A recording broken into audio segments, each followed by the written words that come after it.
A Quiet Place is directed by John Krasinski and stars himself, Emily Blunt, his real life wife as well. And this is a story of a family trying to make it in a world where something's happened. There have been many days that have passed. There are these monsters that seem to exist in the world now, and on the slightest noise, they will jump out and they will kill you. And so they're trying to be as silent as possible and doing everything that they can, from walking around to eating food to talking. They speak in sign language. Most of the film is in subtitles. I was really excited for this movie because I really like John Krasinski and Emily Blunt, and I think the idea of the two of them working together is awesome. And so I wanted to see what the movie would be like, and I saw the one trailer for it before Tanya, I believe, and that was the only glimpse I had of this entire movie, and so I've stayed away from all of its other promotional materials and marketing. However, there has been a lot of praise for it, and I did see it a couple of days late, and at this point I know what most people are thinking about it, and I wanted to check it out for myself. The funny thing about A Quiet Place is that it's not the most complex premise in the world, but it is a very original one, and in that way this film excels. This is a brilliant film. John Krasinski's direction in this is magnificent. This is a very tense movie. It's not over long, it's not short, it is just the right length of film, and it is very entertaining while also being extremely creepy. One of the best things about this film, because of the fact that it has such limited dialogue, is it does something that a lot of horror movies sometimes fail to do, which is show, don't tell. When you sometimes talk about that, oh, this is what's going on, and this is the exposition, and now we're getting to the monster. You're kind of already aware of the fact that the monster can do something, and so it takes out a bit of the curiosity and, the sense of question that the audience member can bring to it. This film doesn't give you answers immediately, it just throws you right into it, which I really like. I admire that. And it has you figure out for yourself exactly what's going on. That way it's not handed to you on a silver platter, and that is one of the best things about Krasinski's direction. And he's not just making a horror movie here. He's also telling a very touching story about a family which is slowly crumbling in the inside because of all of this. They're not exactly normal because this is a very difficult situation for everybody involved, especially his kids. His daughter, for instance, is constantly splitting apart from him because of the fact that they're not being able to meet halfway in the middle.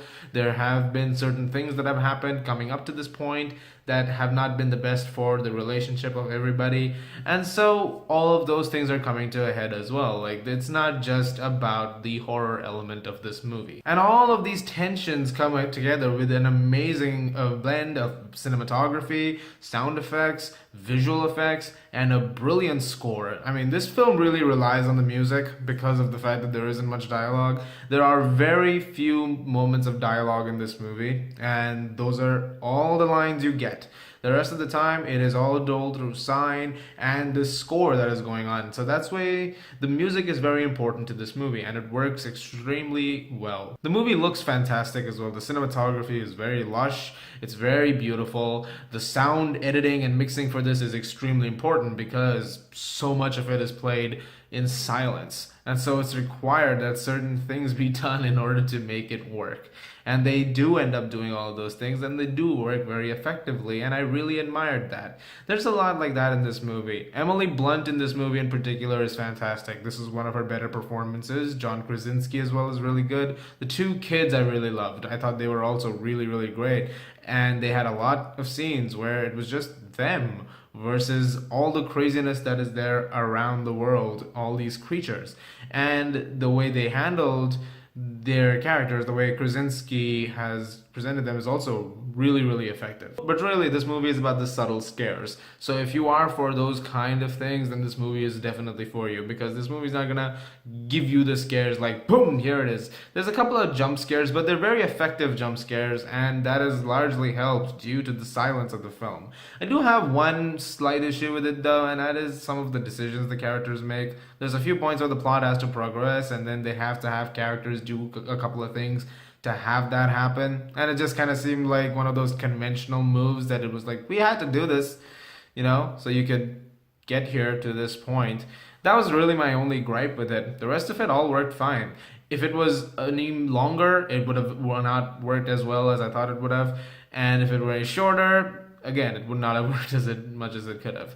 In the end, the movie did exactly what it had to do, and it did really, really well, and much better, I might add. A Quiet Place is one of the better films I've already seen this year, and I can't wait to see what else John Krasinski does. I'm gonna give A Quiet Place a 9.5 out of 10. Guys, thank you so much as always for watching. Look forward to more reviews very soon. I'm sorry this one's a little late. I had some things going on during the weekend. I've been really busy, wasn't being able to catch up with the new films, and so yeah. You guys are the best. As always, if you like this, please do subscribe, and I'll see you guys at the movies.